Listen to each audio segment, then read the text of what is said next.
साध्वी प्रज्ञा सिंह की बड़ी बहन है आप, उपमा सिंह जी। आपकी बहन बाइज्जत बरी हुई है लंबे अंतराल के बाद। भगवान राम को भी 14 साल बाद वनवास से छुटकारा मिला था, लेकिन यहाँ 17 साल की लड़ाई के बाद आपको कैसा लग रहा है?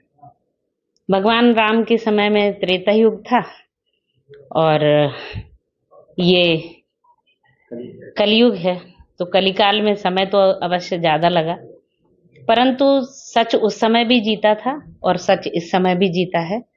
आज भी सत्य की ही जीत हुई है और साध्वी जी सत्य के साथ थी, इसलिए साध्वी जी की विजय हुई। कितने भाई बहन हैं आप कौन से नंबर की? मैं अपने भाई बहनों में सबसे बड़ी हूँ।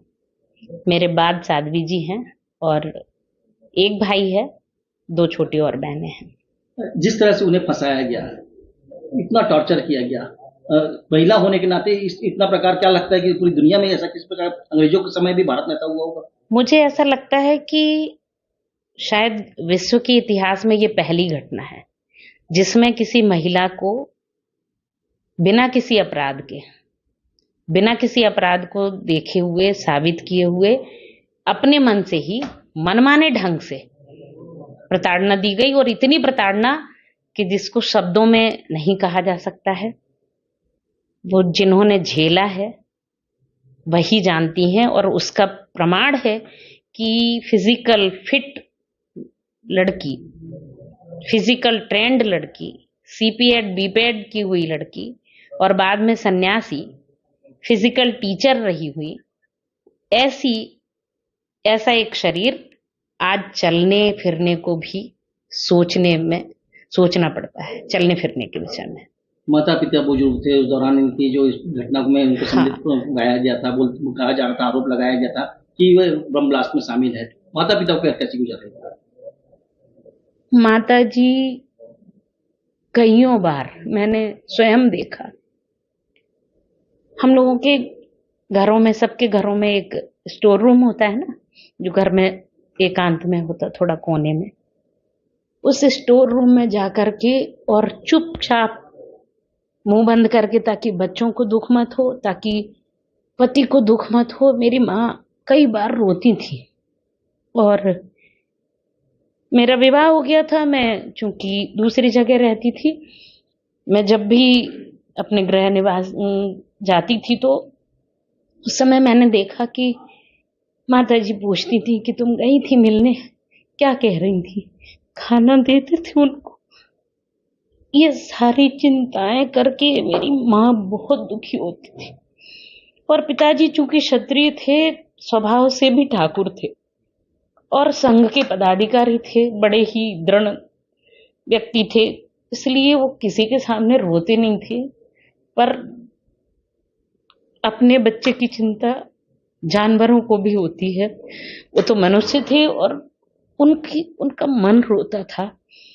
चिंता के कारण ही जब साध्वी जी को ये डिटेक्ट हुआ कैंसर, उस समय बड़े तनाव में आ गए और उसके बाद में उनको हाइपरटेंशन के कारण ब्रेन हेमरेज हुआ और कुछ दिनों बिस्तर पर रहने के बाद वो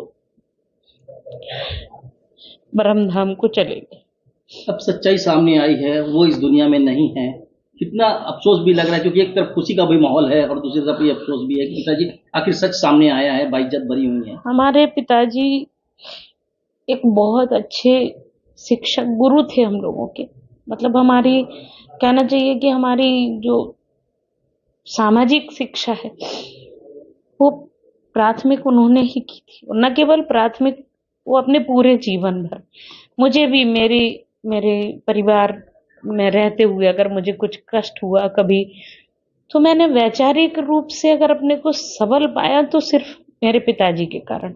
और कभी भी उनकी सलाह की आवश्यकता लगी तो उन्होंने फोन पर ही ऐसी सलाह दी कि एक बार मैंने कहा कि पिताजी मैं थक गई हूं, मैं नहीं सरवाइव कर पा रही हूं, तो उन्होंने कहा बेटा हम क्षत्रिय हैं और क्षत्रिय का धर्म होता है लड़ना, संघर्ष करना, सामना करना, ना कि पलायन करना।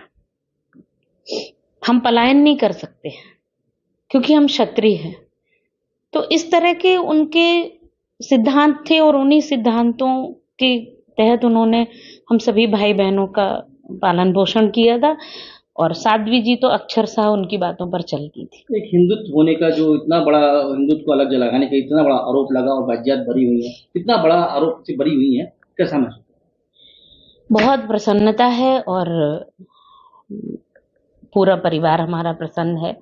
लंबे समय से हम लोग इस क्षण की प्रतीक्षा में थे कि एक दिन वो समय आएगा जब सत्य की जीत होगी, और आज सत्य की जीत हुई है।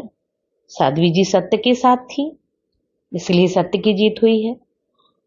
साध्वी जी की जीत हुई है, भगवा की जीत हुई है, इस हिंदू राष्ट्र की जीत हुई है, सनातन धर्म की जीत हुई है और भारतवर्ष की जीत हुई है।